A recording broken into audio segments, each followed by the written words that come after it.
Magandang umaga Pilipinas, alamin natin ang magiging lagay at taya ng panahon ngayong umaga ng Miyerkules 13 August 2025 at sa mga susunod na araw. Sa kasalukuyan, para sa ating synoptic equation, ang binabantayan nating bagyo na si Podol ay huling namataan kaninang alas 4 ng umaga sa layong 165 km northeast of Itbayat, Batanes. Ito ay may taglay na hangin na 140 km per hour malapit sa gitna at may pagbugso na umaabot ng 170 km per hour at kumikilos pa west-northwestward sa bilis na 25 km per hour. Samantalang southwest monsoon naman o hanging habagat na nakakapekto sa western section ng Southern Luzon, Visayas at Mindanao.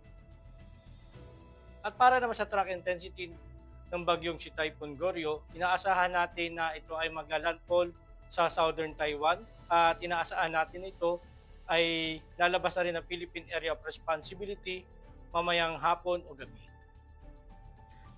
At para naman sa tropical cyclone wind signal, nakataas ang signal number 2 sa Batanes, Itbayat. At signal number 1 naman sa natitirang bahagi ng Batanes. Para naman sa ating general area forecast, dulot nga ng bagyong Sigoryo, ang Batanes makakaranas na maulan na kalangitan na may pagbuso ng hangin at sa Ilocos Norte, Apayao at Cagayan ay makakaranas naman ng maulap na kalangitan na may kalat-kalat na pag-ulan, pagkulog at pagkidlat. Samantala, dulot naman ng southwest monsoon ang Mimaropa, Camarines Sur, Catanduanes, Albay, Sorsogon at Masbate makakaranas naman ng maulap na kalangitan na may kalat-kalat na pag-ulan, pagkulog at pagkidlat. Samantala sa Metro Manila at natitirang bahagi ng Luzon ay makakaranas naman ng bahagyang maulap hanggang sa maulap na kalangitan na may pulupulong pag-ulan, pagkulog o pagkidlat. Ang Western Visayas, Negros Island Region, Zamboanga Peninsula, Bar MM at Soxargen ay makakaranas naman ng maulap na kalangitan na may kalat-kalat na pag-ulan, pagkulog at pagkilat dulot ng southwest monsoon. At sa natitirang bahagi ng Visayas at Mindanao ay makakaranas naman ng bahagyang maulap hanggang sa maulap na kalangitan na may pulupulong pag-ulan, pagkulog o pagkidlat. Para naman sa 3-day forecast sa Metro Manila, Cavite at Angeles, bukas at sa Biyernes at Sabado ay makakaranas ito ng bahagyang maulap hanggang sa maulap na kalangitan na may pulupulong pag-ulan, pagkulog o pagkidlat.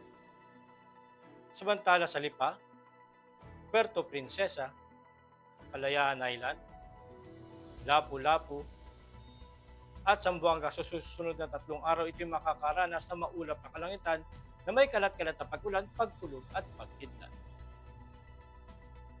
At sa Davao naman ito makakaranas ng bahagyang maulap hanggang sa maulap na kalangitan na may pulupulong pag-ulan, pagkulog o pagkidlat sa susunod na 3 araw.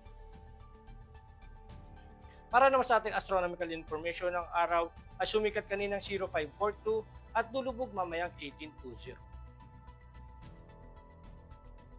Para sa ating moon illumination, we have 79% decreasing.